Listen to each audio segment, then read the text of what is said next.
I hear moaning through the door, but my son is the one who starts crying. We stood in the sterile hallway outside my husband's office. Fluorescent lights hummed above us, the kind that made skin look tired, even on a good day. Eli, gripping my hand too tightly, looked up at me, unaware of the sound yet. His other hand clutched the folded paper, his drawing on one side, our lottery ticket taped inside like a secret weapon. I didn't move. The sound behind the door was unmistakable, rhythmic, breathy, intimate, the kind of sound that didn't belong in a workspace or anywhere near a child. Eli looked confused first. Then something shifted in his face, not recognition, but fear. Maybe it wasn't the sound itself. Maybe it was the look on my face that made his eyes water. He let go of my hand and stepped back. One single tear slid down his cheek. That's when he started crying. I knelt down immediately, trying to shield him with my body, even though I couldn't block out what we'd heard. I told myself, maybe it was a video. Maybe someone was watching something inappropriate and forgot their door wasn't soundproof. Maybe it was a mistake, a fluke, anything but what it sounded like. But I already knew. I knew in that way you know something before words catch up, in the hollowness in your stomach, the burning in your neck, the precise moment you stop being safe. I held Eli close and whispered, "It's okay." That's all I could manage. It wasn't true. Not yet. But it was the only thing he needed to hear. Behind us, the elevator dinged, then shut. The world was still moving. Phones vibrated, heels clicked past in quick tempo. Nobody else heard the moan or the crying. Or maybe they did, and chose to look away. I won $50 million this morning. That sentence had been buzzing in my head like a radio stuck between stations. I said it out loud to the woman at the gas station who scanned the ticket and went pale. I said it again when I called Eli's school and told them I was picking him up early, for a surprise. I rehearsed how I would say it to Jordan. Can you believe it? Guess who's a millionaire now? We're free. And now? Now it tasted like rust. A minute passed, maybe less. The moaning had stopped. Silence settled, too fast, too clean. That made it worse. My mind sprinted through possibilities. What if Eli didn't remember? What if Jordan opened the door and smiled like nothing happened? Could I pretend? But I was done pretending. Maybe not for Eli's sake, not yet, but for my own. I reached into my purse, pulled out a tissue, and wiped Eli's cheek. "Want to hold the ticket again?" I asked gently. He nodded, sniffling. I unfolded the sketchbook and handed it to him, watching his small fingers trace the edges of the lottery slip. His drawing was still visible on the back. A picture of us, all three, stick figure smiles wide and perfect. "Let's knock," I said, trying to sound normal. He nodded again, more like a reflex than agreement. I rose, fixed my blouse, checked my hair in the reflection of the office window. I felt ridiculous, like grooming myself for war. We stepped to the door. I raised my hand and hesitated. My knuckles hovered an inch from the wood. "Mom?" Eli whispered. "Is Dad okay?" I turned toward him. He wasn't looking at me. He was staring at the floor, his lips trembling again. That question hit harder than any scream. I gave him a smile that barely held. "Let's find out," I said. Then I knocked. Once. A beat passed. A shuffle inside. A cough. A zipper. The doorknob didn't move. I reached into my bag again. Not for my phone. Not for keys. Just something solid to hold anything real. My hand touched the edge of my wallet and I gripped it, grounding myself. From inside, Jordan's voice called out, "1 second." A pause. Another voice, female. Too soft to make out, but sharp enough to slice the air between us. Eli blinked, his grip on the sketchbook tightened. I should have left right then. But I needed the lie to arrive before the truth. That question hit harder than any scream. I should have left right then, but I needed the lie to arrive before the truth.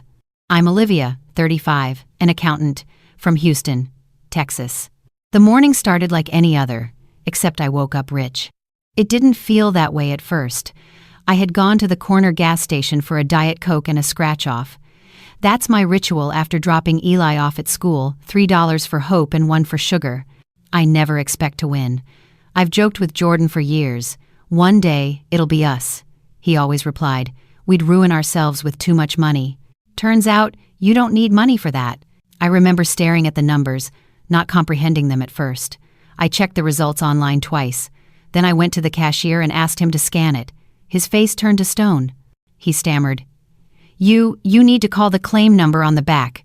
You're not supposed to be here." I didn't cry. I didn't scream.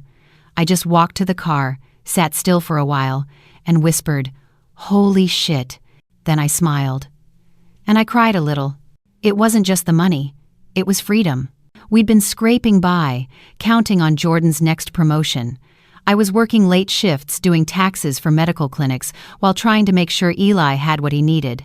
And now suddenly I could breathe. The first thing I thought of was Eli. He'd made a little drawing for Jordan 2 nights ago. Us 3 standing in front of a house with "Dad equals hero" written in pencil across the roof. I took that drawing and folded the lottery ticket inside it. Something about that felt right. If this was a gift, I wanted to deliver it like one. I called the school and said I needed to pick Eli up early. "Family emergency," I said.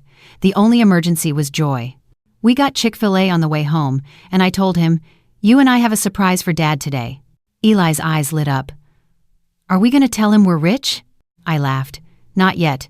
We'll show him. Want to hold the ticket?" He took the sketchbook, flipping it open. "I didn't color your hair yet." I looked at the brown scribbles. "Good.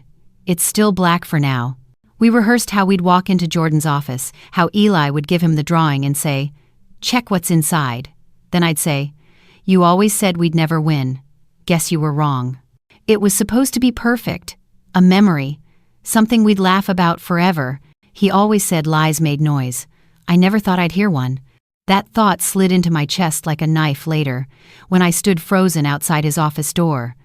But at the time, I was just grateful. I thought the worst was behind us. Back in the car, Eli started drawing a new picture while I called Jordan. No answer. I left a voicemail. "Hey, I'm picking Eli up early. We'll swing by your office around 4. We've got something for you." Then I called again. Still nothing. A third time, straight to voicemail. I told myself he was in meetings, that he'd be thrilled, that he'd drop everything when he saw Eli's face. Jordan worked for a digital branding firm that had a fancy name and confusing org chart. They had just moved into a new building near Midtown, with glass walls and eucalyptus in the lobby. Last month he said he might get promoted.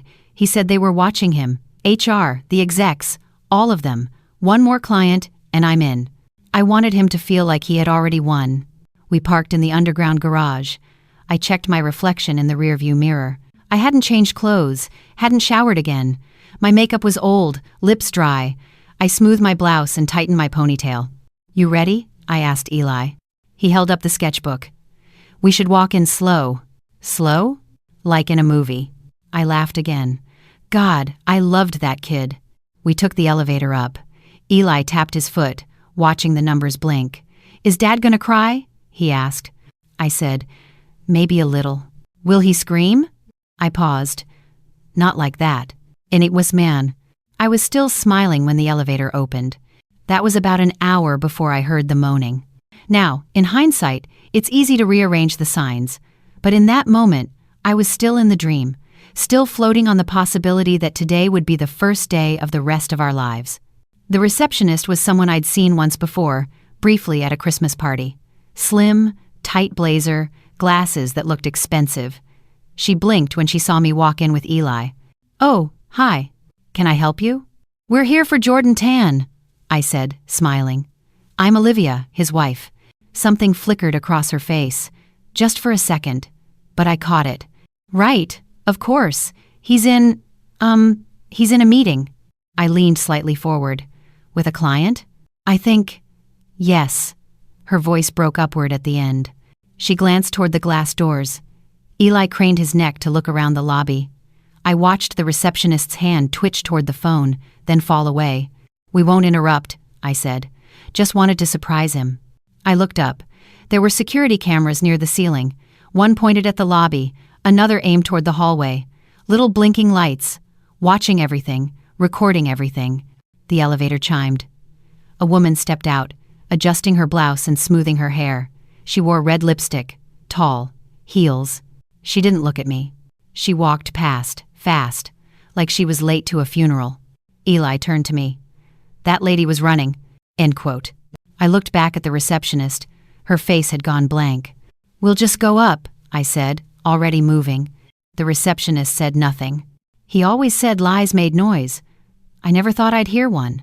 We'll just go up, I said, already moving. The hallway smelled like printer toner and microwave lunches. I should have noticed that, but I didn't. I was too busy watching Eli's feet move heel, toe carefully, like stepping on an invisible line. I kept expecting Jordan to step out and see us, to laugh and say, "What are you doing here?" To grab Eli, swing him into his arms, kiss my cheek, and call us crazy. I even imagined the moment where he opened the sketchbook and froze. Maybe he'd cry. Maybe he'd just look at me with awe and say, "You saved us." That's the version I needed to believe in. We passed one conference room with frosted glass. I caught a flicker of movement inside but didn't stop. We reached the corner where Jordan's name was etched on a small silver plate. Jordan Tan, Strategic Accounts. His office was around the bend. The hallway turned to carpet there, quieter, softer. As if the building wanted you to hush before you lied. Eli looked up at me and whispered, "Should I knock?" I nodded. "Not yet. Let's just get there." The last stretch felt longer than it was. I remember thinking how clean everything looked. The kind of clean that only happens when something's being hidden. Then I heard a laugh. Sharp, female. It sliced through the silence like it belonged somewhere it didn't. I slowed down. Eli did too. Another sound. Jordan's voice lower, closer, muffled. I hesitated. "I'm scared," Eli said. I turned to him, kneeling. "Why?" "I don't know." He looked down at the sketchbook. I wanted to tell him it was okay, but I didn't know if it was. I stood up slowly, heart pounding in my ears. I took one step forward and then I stopped. Because I remembered something. A month ago, we were at a company mixer. I was wearing my blue wrap dress, the one Jordan said made me look like I owned the room. It was an open bar situation. I remember Diane, his coworker, floating around in high heels and a wine glass, touching everyone's elbow like it was her signature. She introduced me to someone and said, "This is Olivia, Jordan's wife, Asa." The woman nodded politely and replied, "Oh, I thought Diane was," then stopped, smiled, moved on. I asked Jordan about it later. He laughed. "She probably meant Diane was the one who always talks about me. You know how she is." I didn't push. I wanted to believe him. He kissed my forehead and said, "Don't worry, you're the only one I ever talk about." I smiled, but something had already changed. A flicker, a thread. Back in the hallway, Eli touched my arm. "Mom?" We were standing in front of Jordan's door now. I could feel the heat of something radiating through the wood, the presence of what wasn't meant to be seen. "I think you should knock now," he whispered. I nodded, not moving. I listened. Nothing.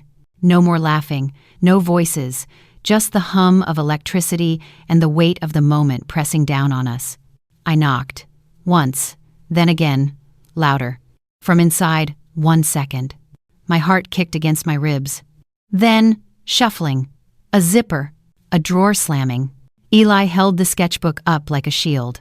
I looked at the elevator behind us. Doors closed, no escape now.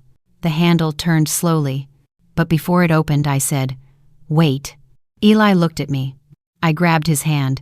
"Let's give him a second. Just walk with me." He didn't argue. We moved down the hall and ducked into a small alcove near the break room. From there, I could see the office door open just a crack, enough to see Diane's reflection in the glass panel beside it. She was tucking in her blouse. Jordan's hand appeared next, brushing through his hair.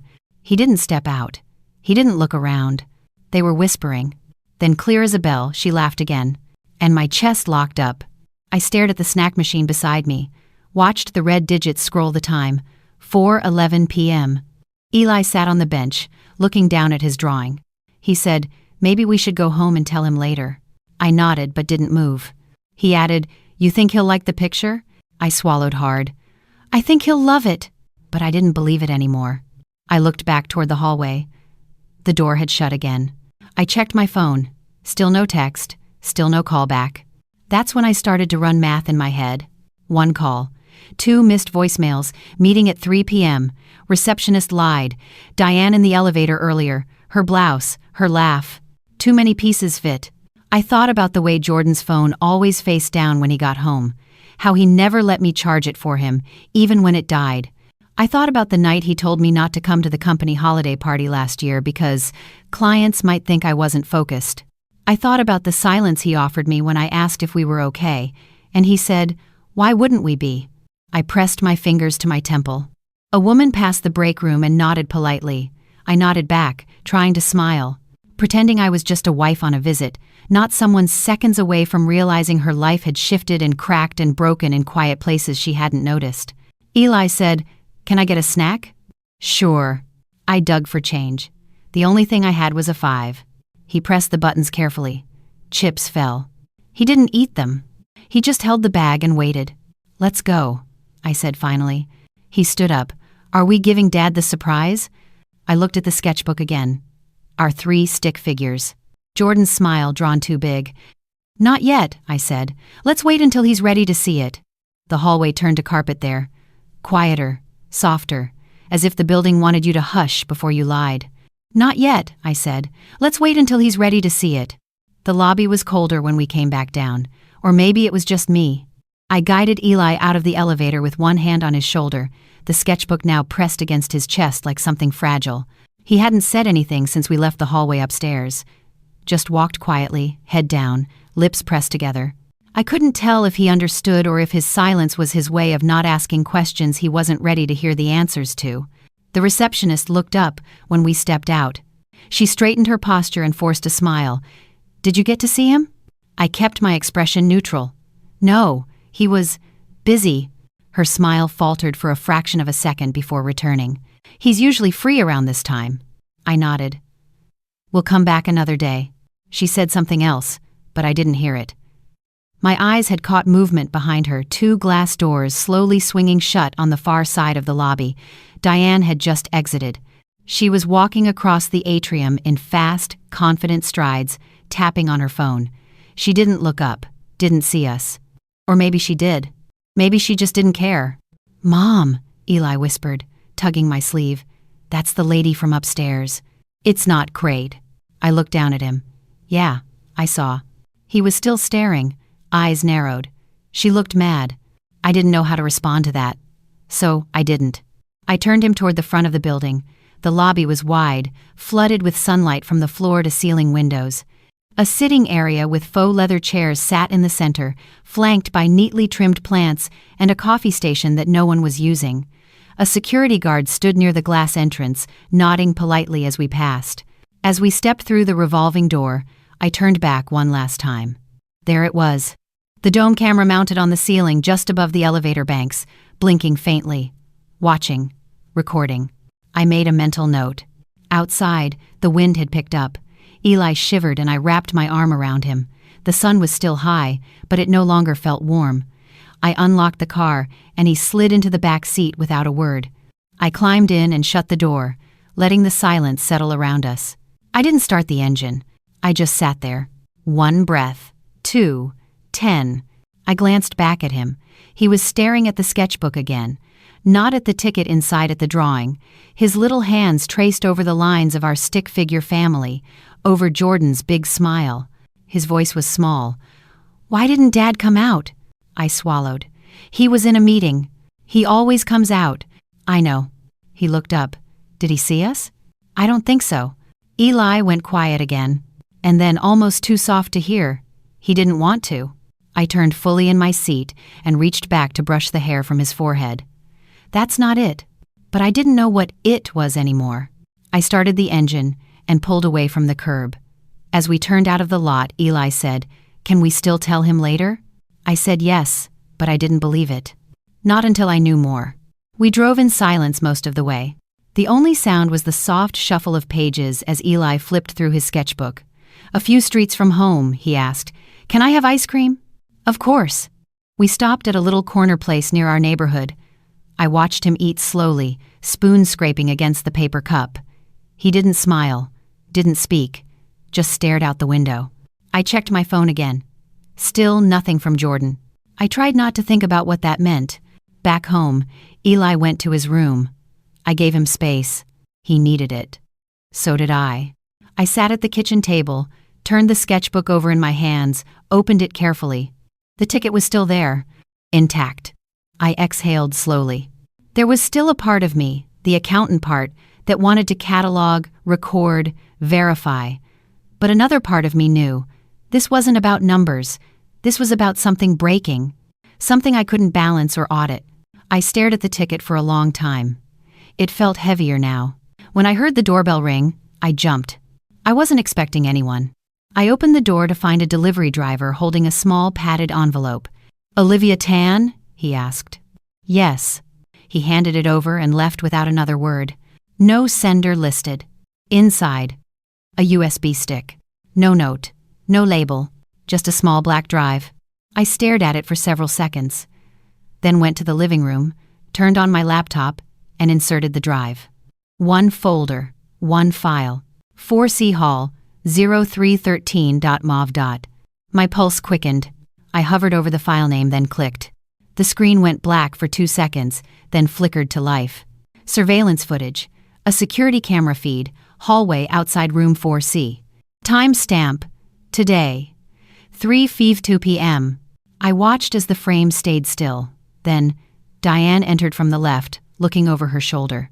She bent over, picked something up from a bench. It was small, paper-like. She held it up, examined it, slipped it into her handbag. Then she continued down the hallway and entered Jordan's office without knocking. The door shut behind her. The footage stopped. I stared at the frozen frame, hands trembling. Then I reached for my phone and dialed. Straight to voicemail. Again. Third time. Still nothing. Then I texted, "Hey, let me know when you're free. Eli was really hoping to show you his drawing. We came by." No response. I ejected the USB and placed it on the table next to the ticket. They looked like evidence. Maybe they were. Then I stood and walked to Eli's room. He was lying on his bed, staring at the ceiling. "You okay?" I asked. He nodded. "Want to watch a movie?" He nodded again. I lay beside him and let him pick something. He chose something animated, bright, noisy. I couldn't focus on it. All I could think was, something happened in that hallway. Something happened in that room. And someone wanted me to know.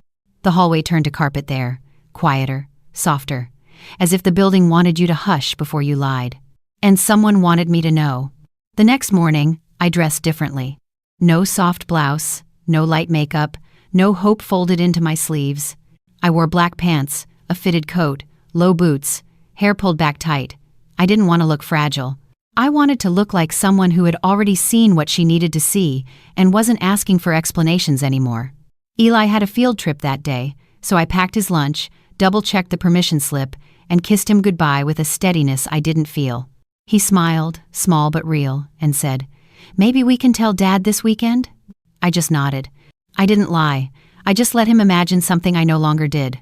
After he left, I opened the laptop again, played the video one more time, watched Diane bend, pick up the sketchbook, hold it, turn. I slowed the speed, frame by frame. The camera caught a clear shot of her face as she opened the bag and slid the ticket in. Her smile wasn't cruel. It wasn't anything, just routine, like theft was part of her day. I looked at the timestamp again. 3:54 p.m., 4 minutes after we were supposed to surprise Jordan. Then I noticed something else.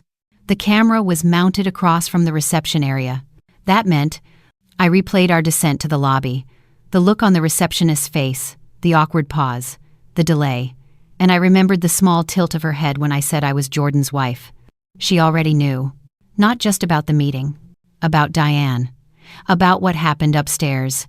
Maybe not in detail, but enough. I didn't just want to scream. I wanted witnesses. I drove to the building. Walked through the revolving doors like I belonged there, like I had an appointment. My coat hung open just enough to reveal a lanyard, an old one from a conference. Didn't matter what it said. People see plastic and assume authority. The receptionist from yesterday was there. She looked up, startled. "Hi again," I said, calm as ever. "Oh, hi. I was hoping to catch Jordan. I believe he's in a meeting," I said, smiling. She nodded slowly. "With Diane?" Her face twitched. I leaned on the counter. "Don't worry, I'm not here to make a scene." She swallowed. "They're in the usual room." "Which one is that?" She hesitated, then whispered, 4C. I nodded, slowly. "Thanks." Then, one more thing. The camera in the lobby, does it store footage? She blinked. I think so. Who keeps it? Security.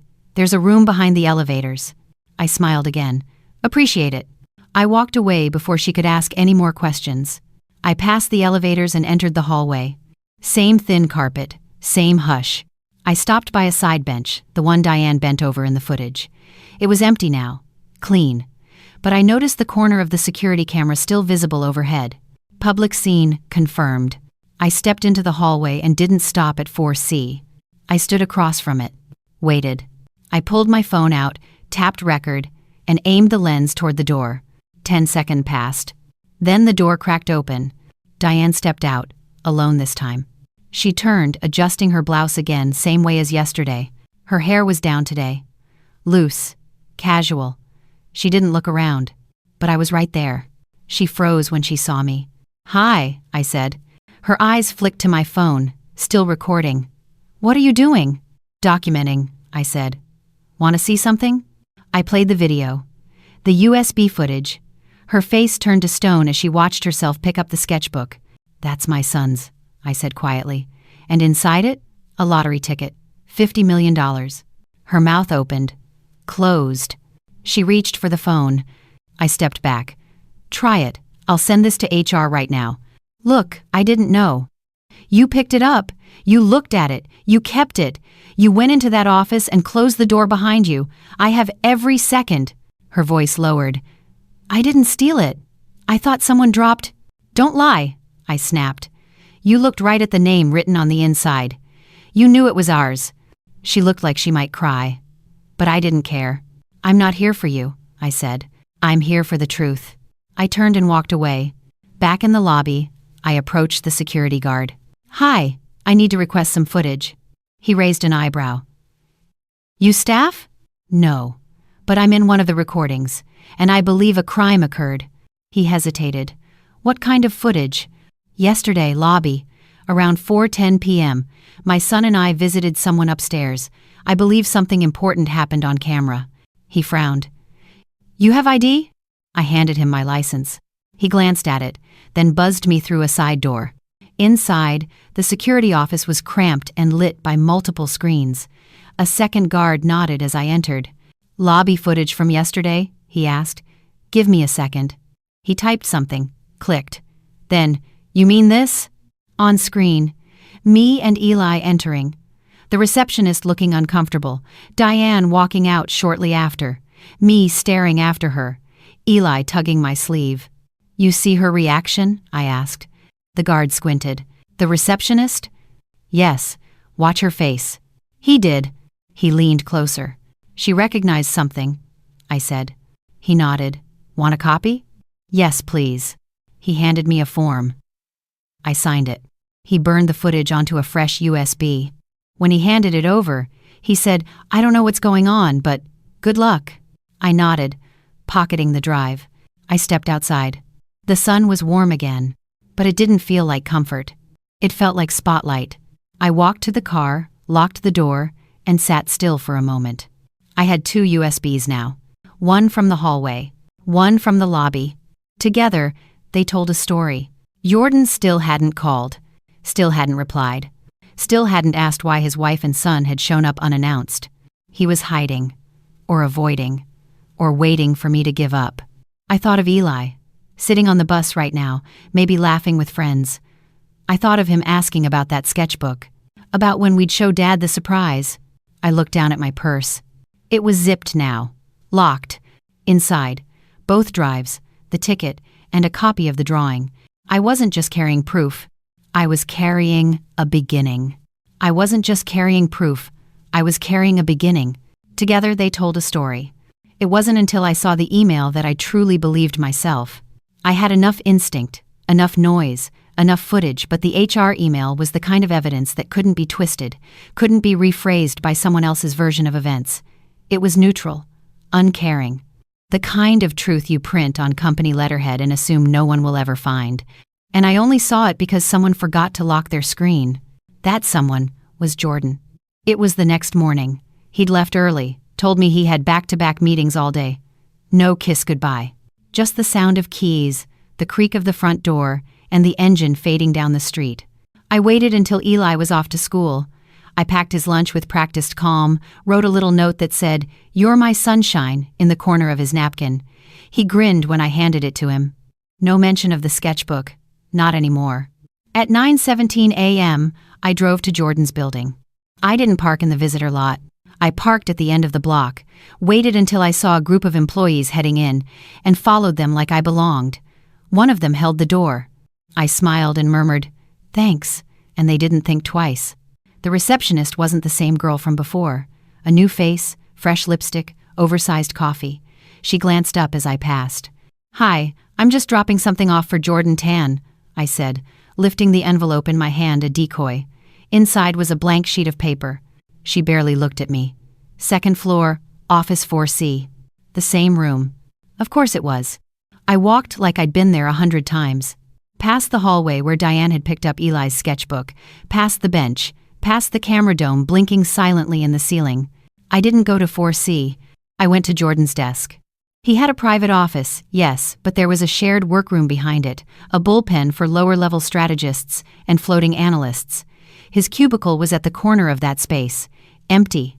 His coat draped neatly on the back of his chair, mug beside the monitor. I looked around. No one watching. The screen was awake and unlocked. Emails, desktop folders, Slack notifications pinging on the lower right. I didn't sit down, just leaned over, one hand on the desk for balance, and started reading. Most were boring. Campaign updates, scheduling threads, company newsletters. Then I saw the subject line. Private review session, Diane Jordan.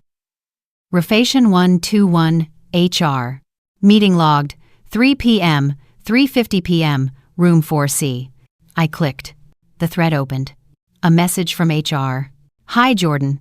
As discussed, this will serve as written confirmation of the private review session between you and Diane Fields regarding the Q3 client retention strategy.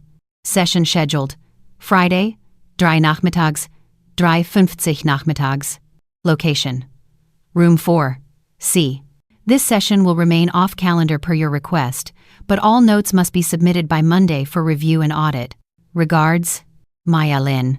HR Operations." I stared at the line, "Off calendar per your request." It echoed like a siren. Why would Jordan ask for an off-calendar HR meeting with Diane? Why room 4C again? Why not the usual conference rooms? Why hide it? Because it wasn't professional. Because it wasn't strategic. Because it was personal and they both knew it.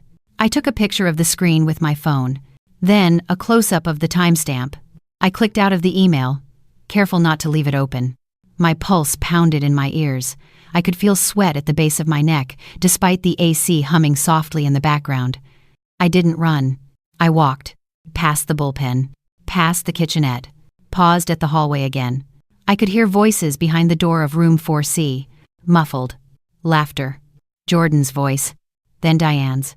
Something about it made my stomach turn. I turned toward the elevator and pressed the button. Ding.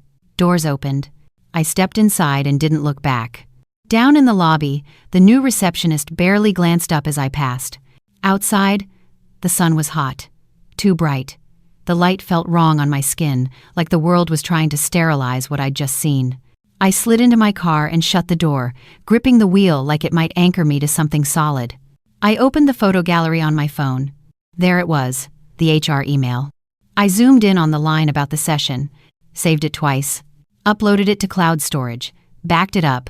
Then I called my sister. Maya picked up on the third ring. "Liv, you okay? I need to ask you something legal." A pause. "Jordan?" "Yes." Another pause. She was a paralegal, not a lawyer, but close enough. She'd seen 100 divorces, 100 custody battles. She'd watched marriages disintegrate over texts and money and misplaced hope. I told her about the email, the video, the sketchbook, the silence on Jordan's end. When I finished, she didn't say anything for a while. Then, "You know you don't need more." "I want more," I said. "I need to feel clean." "Then get it in writing." I just did. I hung up and sat there a while. Then I opened a fresh note on my phone and wrote, "Fax. Jordan requested a private, off-calendar session with Diane through HR. The meeting was scheduled in room 4C. Timestamp matches the moment Eli and I arrived. Diane picked up the sketchbook with the ticket, seen on camera. She entered Jordan's office directly after. Jordan has not contacted me since. I read the list 5 times. Then I added, intent to hide is proof of harm. That line wasn't legal, but it was true. And sometimes, that was more powerful. That night, Jordan came home late. I heard the door, the shuffle of his shoes. I was sitting at the kitchen island, laptop closed, USB drives beside me. Eli was already asleep. Jordan walked in, loosened his tie, smiled faintly. "Long day," he said. I nodded. He glanced at the USBs. "What's that?" "Records." "Of what?" "Us," I said. He frowned. "What does that mean?" I said nothing. Let the silence sit between us like a fourth person. Then I reached into my bag, pulled out a single sheet of paper. On it, the printed email from HR. I slid it across the counter. He read it.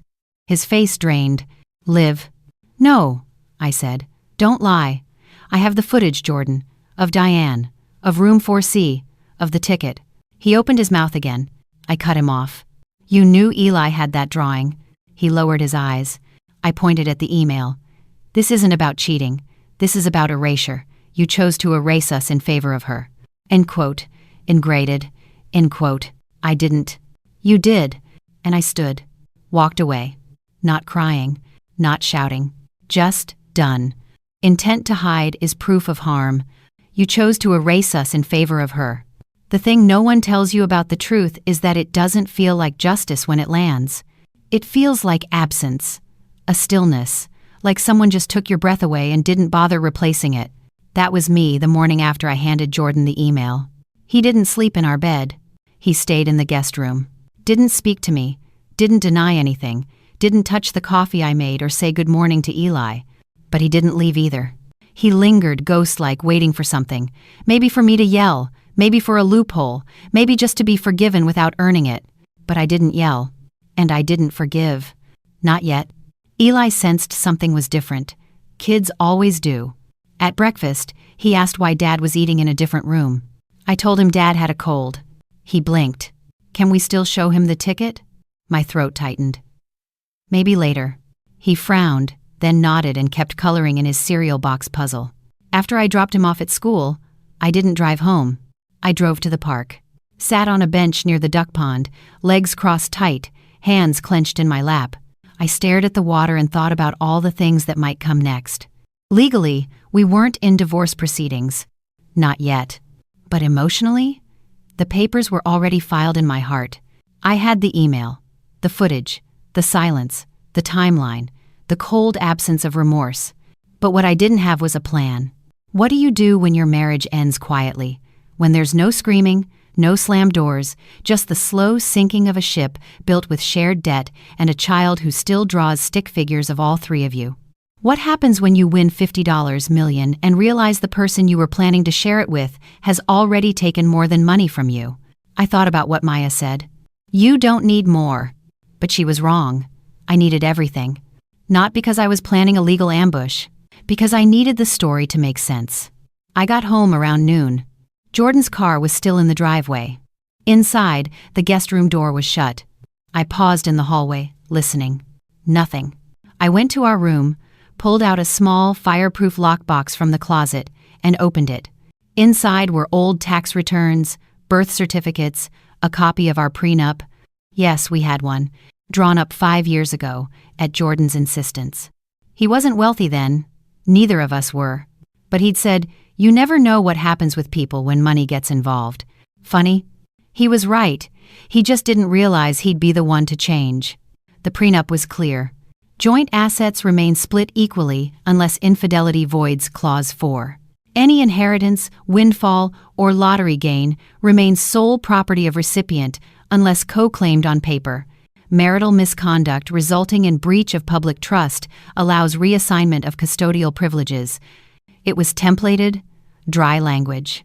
But I'd insisted we add a line about family loyalty, about protection of Eli's well-being above all else. Jordan had signed without argument. I ran my fingers over the page.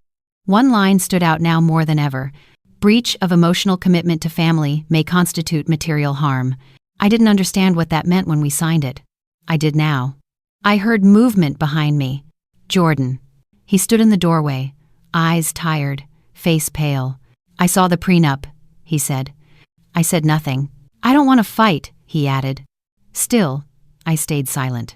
He sighed. You're going to take everything, aren't you? I looked at him. You already did. That hit him like a slap. He took a step back, leaned on the doorframe. It wasn't supposed to mean anything. Then why hide it? He swallowed. Because I knew how it looked. And because it wasn't the first time.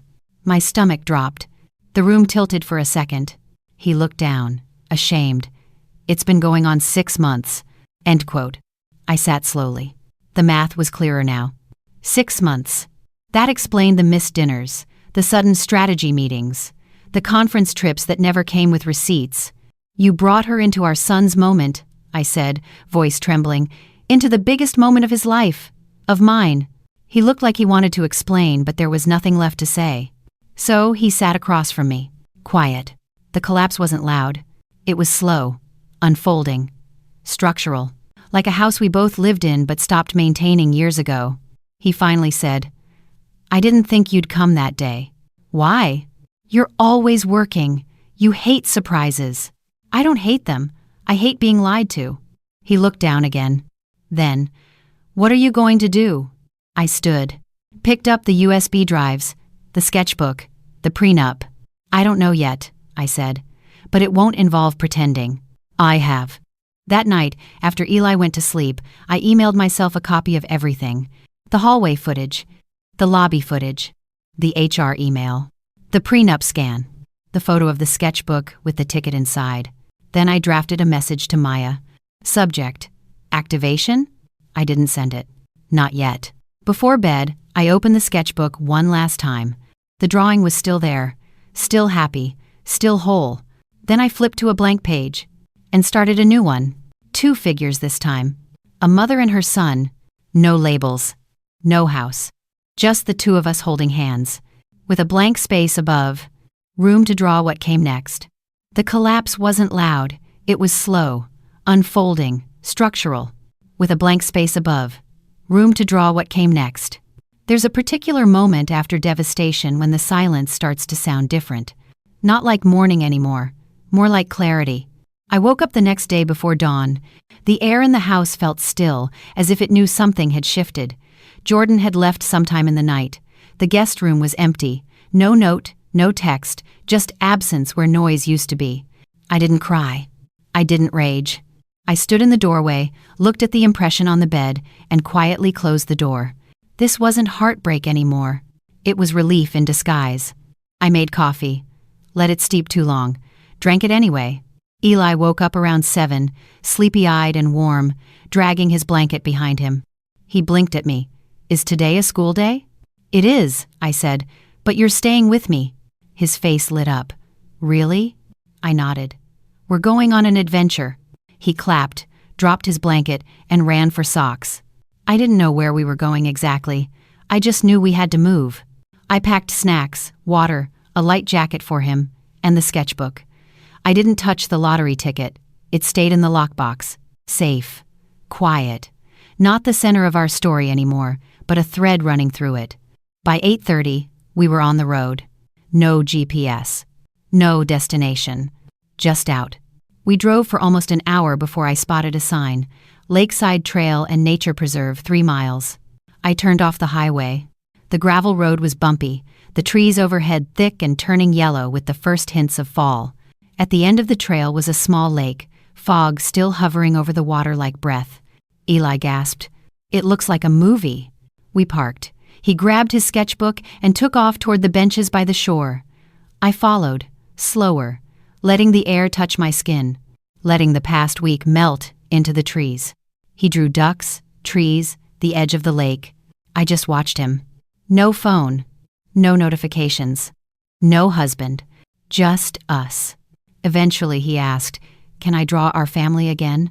I tensed for a second, then said, "Yes." He started sketching. He drew me first, then himself, gave us matching hats this time, then paused. Should I still draw Dad? I sat beside him, choosing my words. "You can," If you want to. He looked at me. Do you want me to? I smiled gently. I want you to draw what feels true to you.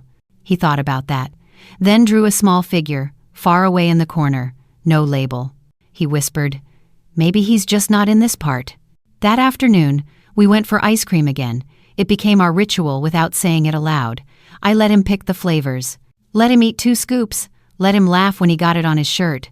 There was no drama, no tension, just stillness returning to us. We drove home with the windows open. The mailbox was full. Among the junk flyers and credit card offers, there was one thick envelope. Return address, Martins & Wolf, LLP, Family Law Division. My breath caught. I opened it carefully in the driveway. Inside, a letter. Mrs. Olivia Tan, per your request, please find enclosed. A certified copy of the prenuptial agreement signed by both parties as friends. A legal summary of custody guidelines as they pertain to infidelity-related dissolution. Preliminary intake paperwork, should you wish to proceed. Additionally, a consultation has been scheduled, pending your confirmation, for Monday at 2 p.m. Respectfully, Alisa Martins, Eski. I exhaled deeply. No rage, no panic. Just a step. That night, Jordan called. Not to argue, not to fight. Just to say, I got the letter. I didn't answer. He continued, I think you're right, about all of it. Still, I said nothing. He added, I'm staying with my brother. I won't make this worse. Then, tell Eli I love him. I hung up. Sometimes, silence is the answer you owe to someone who spent too long talking over you. The next day, I took Eli to the library. He picked out 3 books, 2 about dinosaurs and 1 about space. He asked if we could make a planet mobile together. I said yes. We spent the afternoon building Mercury out of foil and Saturn out of foam rings. He looked up at me as we painted Earth. Do you think people ever live on Mars? Maybe one day, I said, if they learn how to take care of it. He nodded. We should go. Just you and me. I smiled. We're already in a new world, baby. After he went to bed, I opened my laptop, opened the draft email to Maya, changed the subject line from activation to let's move forward, attached all the files, the footage, the HR email, the prenup, the Martins intake forms, then clicked send, then closed the computer. I sat in the stillness of the living room. No voices, 9 life, no secrets, no waiting for someone else to decide who I was. I looked at the wall clock. 9:34 p.m. Time hadn't stopped. It had just taken a detour. Sometimes, silence is the answer you owe to someone who spent too long talking over you. Time hadn't stopped. It had just taken a detour. Monday arrived quiet, cold, and certain. I wore navy slacks and a structured blazer. Not for drama, for clarity. Eli was with my sister, who offered to take him for the night. She didn't ask questions, just hugged me a little too long and whispered, "Go finish this." End quote. The law office sat on the 3rd floor of a converted stone building downtown. Clean, sharp, glass doors with silver handles. I checked in, signed my name, and waited under the soft hum of recessed lighting and distant phone calls. Then they called me in. Alisa Martins was sharper than I expected. No nonsense, early 40s, glasses on a chain, the kind of woman who didn't waste words. She motioned for me to sit. "Olivia, you're ready to proceed?" I nodded. She pulled out a folder, opened her laptop. "You've already done most of the documentation. The prenup is unusually protective in your favor." "I didn't think it would matter," I said. "They never do."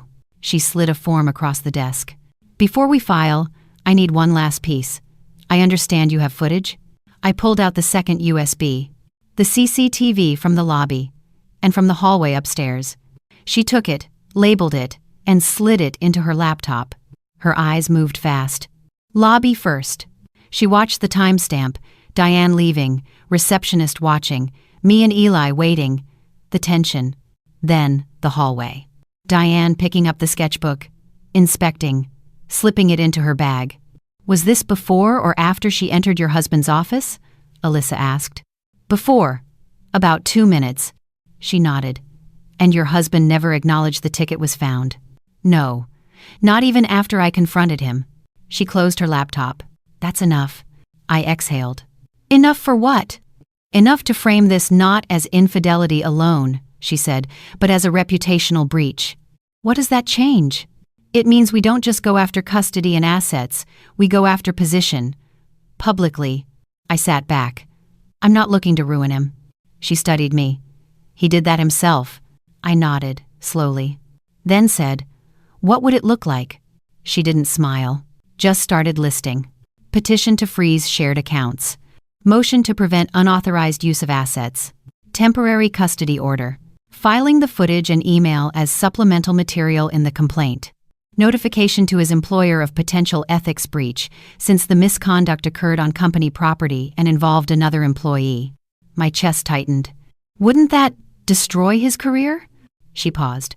Olivia, you already gave him the chance to leave quietly. He didn't. This isn't revenge. This is consequence. I didn't answer right away. I looked out the window. It was raining now, soft, steady, the kind of rain that doesn't roar but sinks into everything. Do it, I said quietly.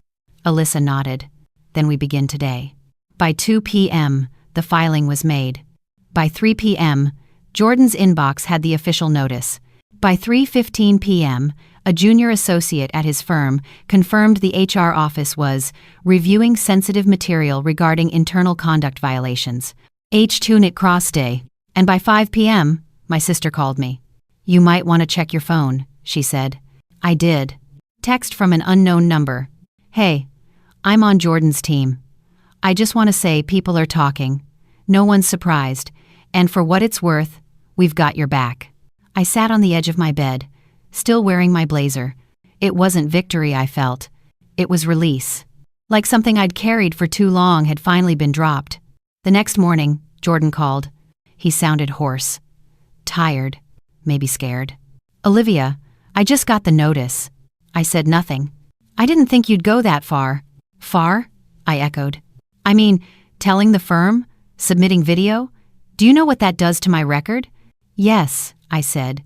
Do you know what it does to a child when his father lies to his face? Silence. I continued. Calm now. You looked at that ticket and said nothing. You watched Eli hand you his heart and didn't flinch. It is not one. I didn't know how to fix it. It's not my job to fix what you broke. He exhaled. I don't want to fight you. Then don't, I said. Another pause. Can I see him? Just for a little while? I'm not stopping you, I said, but I'm not putting him in the room with someone who's still pretending. He went quiet again. Then, I get it. No pleading. No bargaining. Just defeat, finally reaching him. He hung up. That night, Eli asked if we could draw again. We sat on the living room floor with fresh pages and markers. He drew the lake, the ducks, the bench where we sat, then turned to me. Can I draw Dad again? Only if you want to, he thought. Then drew a stick figure, smaller this time, still smiling. He looked up. Maybe he comes back later, but in the middle it's just us. I kissed the top of his head. That's exactly right. The next day, Diane sent a message. Not to me. To my public email, the one linked to a portfolio site I hadn't touched in years. It read, I don't expect you to respond. I just want you to know. He told me you didn't care about him, that you were distant. He made it sound like he was trapped. I didn't know about the ticket. I didn't know about the sketchbook. If I had, I wouldn't have touched it. I swear. No apology. Just a rope of guilt tied to my ankle. I didn't reply. Some silences are better left unfilled.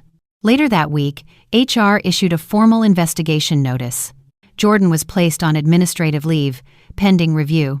He didn't deny the footage or the email. By Thursday, his company issued a statement. We hold all employees to a standard of ethical conduct and mutual respect. An internal matter is currently being addressed and will be resolved in alignment with our values. Translation: he was being pushed out. Quietly. Politely. Corporate exile, with a bow on top. I went to the bank on Friday and opened a new account. In my name only. I deposited the ticket into a secure claim system and filed under sole proprietor, no co-signature, no joint ownership. By law, and by prenup, the money was mine. But that wasn't what felt powerful. What did? Was watching the teller print out the form, slide it across the desk, and say, Congratulations, Miss Tan, you're set. Not Mrs. Not +1. Just me. It wasn't victory I felt, it was release. End quote. Not Mrs. Not +1. Just me. Eli and I spent the weekend doing everything ordinary. We grocery shopped, bought toothpaste, argued about cereal shapes, made pancakes from a box mix that burned on the edges, laughed about it anyway. I cleaned the garage. He found an old toy drum and spent the next hour giving our driveway a personal concert. There was no talk of courts, no mention of the office, no mention of his father. It was a world we built just for us. Quiet, temporary, but solid underfoot. I didn't think of the $50 million once. On Monday, my attorney called. Jordan's attorney responded. I closed the door to the laundry room and pressed the phone to my ear. And? He's not contesting primary custody. He's requesting joint visitation. I was silent. Alyssa continued. The formal language is non-residential joint custody with flexible supervised visitation, conditional upon emotional readiness of the child and mutual agreement, is quote. In short, he was letting go. Or maybe just surrendering. I sat on the washer lid. It was vibrating beneath me, mid-spin cycle, humming like a warning or a beginning. And the assets? He's waiving claim to the lottery sum. No mention of the ticket. No financial challenge. I swallowed. Part of me had prepared for war. But sometimes the enemy folds quietly. Why? I asked. Alyssa paused. I think he knows he already lost. That night, I wrote a letter. Not to Jordan. To Ellie. I didn't plan to give it to him yet. Maybe not for years. Maybe not until he asked. But I needed to say the things out loud. You once asked why we couldn't give Dad the ticket. The truth is, sometimes adults do things that break the rules of family. And when that happens, we don't fix it by pretending it didn't. We fix it by choosing honesty, even when it hurts. You are the greatest gift I've ever been given. And no ticket, no prize, no paper with numbers on it will ever come close. You saved me that day, just by being there. Love, Mom. I folded the letter and tucked it into an envelope, wrote his name on it, sealed it, put it in the back of my desk drawer, behind the tax files, behind the birth certificate, next to the original sketchbook. On Tuesday, I got an email from Jordan. Subject line, "Thank you for not making it worse." He wrote, "You could have destroyed me." I know that. And the fact that you didn't says more about you than anything I could write in a dozen emails. I'm stepping back, not because I don't want to see Eli, but because I know I haven't earned that trust yet. I'll wait. I'll show up when he's ready. That's the only thing I have left to offer. Yay. I stared at the screen a long time, then archived it. Didn't reply. Not out of cruelty. Just out of finality. Wednesday morning, Eli and I went back to the lake. He ran ahead with his new sketch pad, calling back, "I want to draw the tree with the crooked branch." The trail was quieter now. Leaves crunching under our feet, sunlight through thinning trees, everything gold and orange and fading toward winter. I sat on the same bench as before, watched him run, felt the quiet settle around us like a blanket. Then I took out my phone and did the last thing left. I called the lottery office. "Hi," I said when they picked up.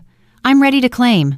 "It's no problem to, it's no problem enters words. The process took an hour. Identity checks, security verification, a wire transfer that had to be triple authenticated. But when it was done, they confirmed. $50 million will be released in staggered deposits over the next 18 months, taxes already deducted. Just like that. It was real. A fortune born in chaos. Now repurposed for peace. I didn't buy a new house. Not yet. I didn't buy a car, or a watch, or a coat that cost more than a mortgage payment. I bought a safety deposit box, and in it, I placed the sketchbook, the USB drives, a flash drive with all the emails, a copy of the custody agreement, and a note. Proof isn't always about winning. Sometimes it's just about remembering who you are when everything else disappears. Eli asked that night if we could camp in the living room. I said yes. We built a fort of blankets and couch cushions. He fell asleep with his hand in mine. His sketchpad opened beside him. He'd drawn the crooked branch, 2 ducks, and 2 stick figures, me and him. This time, in the top right corner, I noticed a small shape. A square. "Is this a house?" I asked, whispering. He nodded sleepily. "Our next one. I made it small so we can grow it. I kissed his forehead. You already have. Sometimes it's just about remembering who you are when everything else disappears. I made it small so we can grow it. The courthouse was colder than I expected. Not in temperature, though. The marble floors and high ceilings trapped a kind of sterile chill, but in tone. Everything about it felt official, impersonal, like it had processed too many heartbreaks to care about one more. I arrived at 8:03 a.m. Custody hearing, 8:30. No jury, no trial, just a judge, 2 lawyers, a family liaison, and us. Jordan was already there. He looked smaller in the hallway light. Less polished, no tie, hair still damp. He stood when he saw me, started to open his mouth, then thought better of it and sat back down. Good. He wasn't here to perform. Alyssa met me at the entrance to courtroom 6C. Her tone was calm, surgical. Today is about making it real, she said. No fireworks, just clarity. I nodded. Inside, the room was almost empty.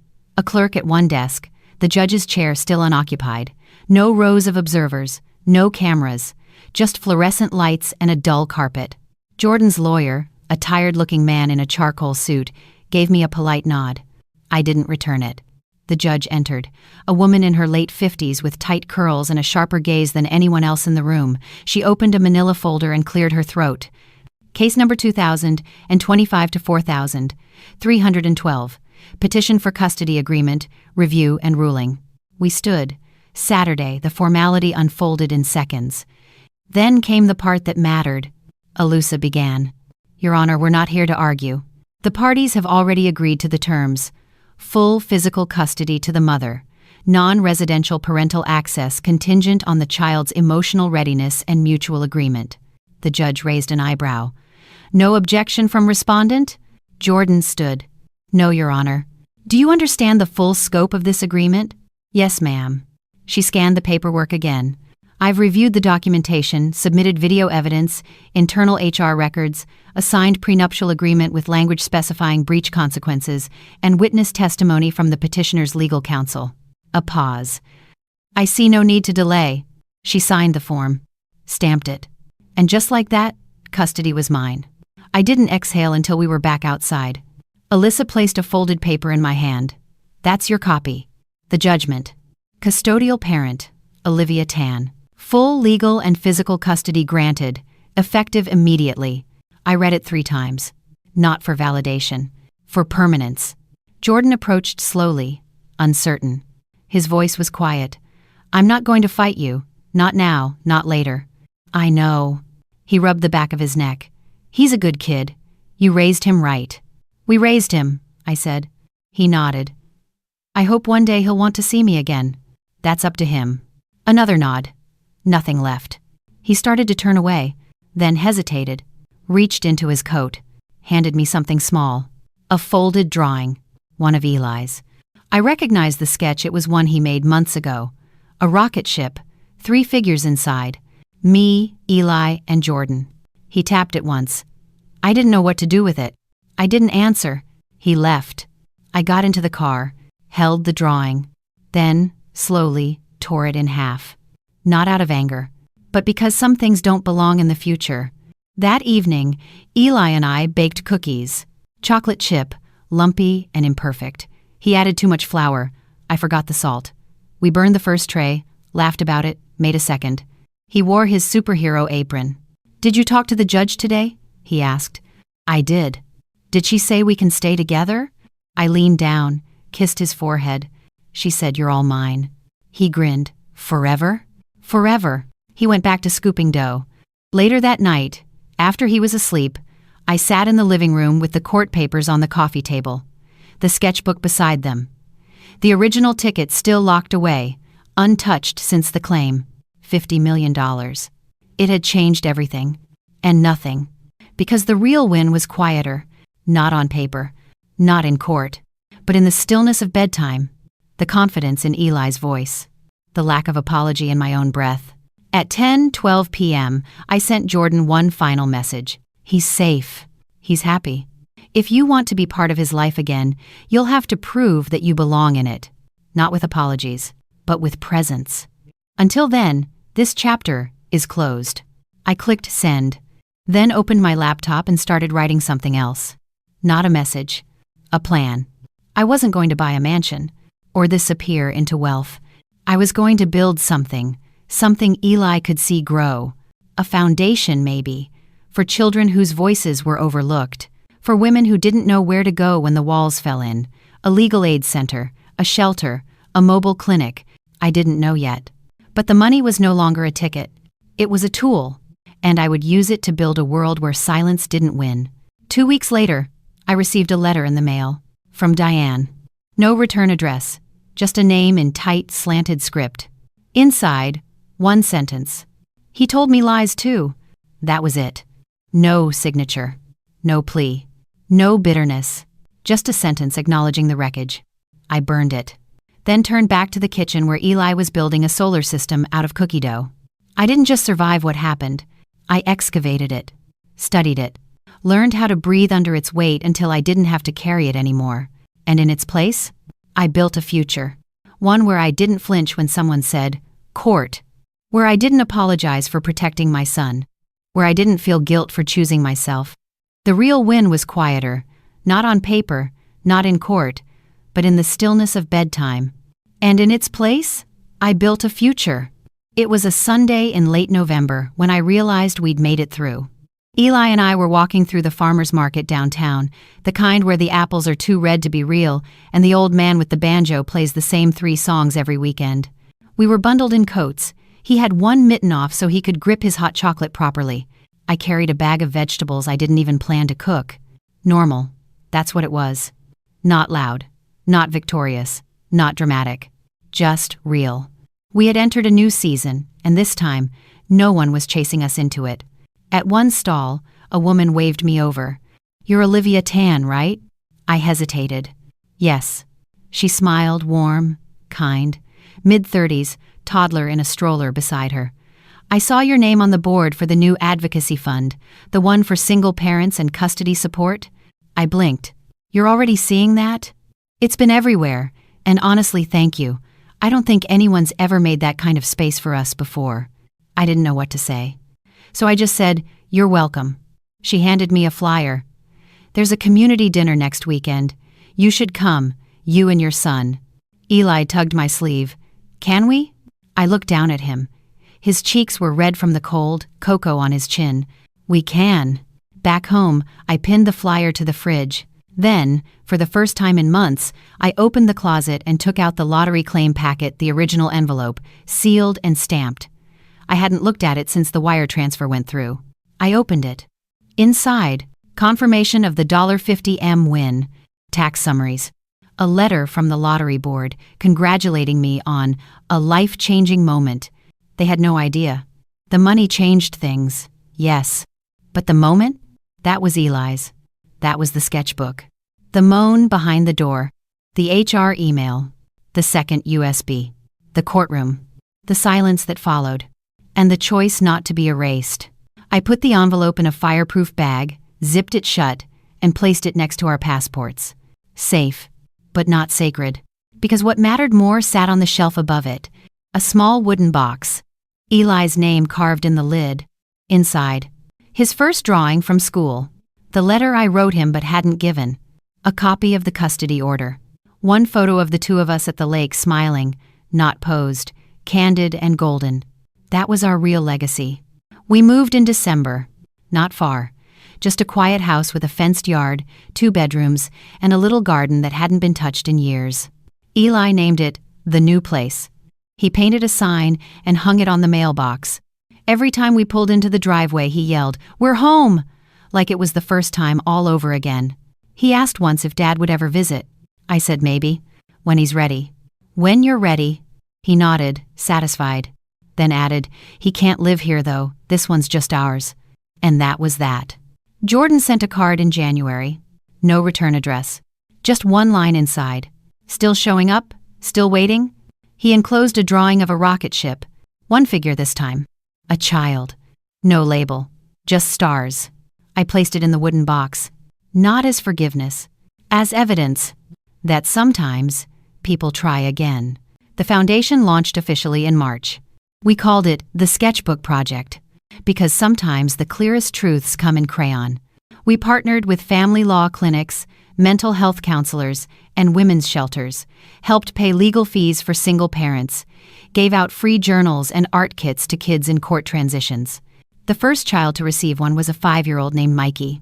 He drew his mom holding a blue umbrella. His caseworker cried. Eli started first grade that fall. On the first day, he brought 2 things in his backpack, a peanut butter sandwich and a photo of us from the lake. He didn't tell me he'd packed it. I only found out because his teacher emailed me later.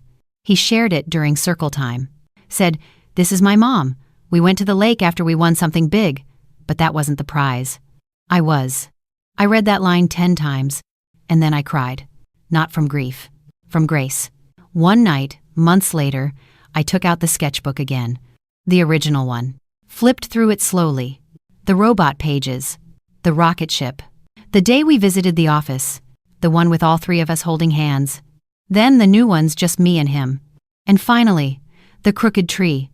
With the ducks, I added one last page. A drawing of a house. Windows open. Lights on. 2 stick figures inside. Outside the house, on the edge of the page, stood a 3rd figure, not labeled, watching from a distance, not intruding, just hoping. I closed the book. We weren't a perfect story. We were a reclaimed one. Not clean, not complete, but ours. And sometimes, that's the only kind of happy ending that matters. We weren't a perfect story. We were a reclaimed one. And sometimes, that's the only kind of happy ending that matters.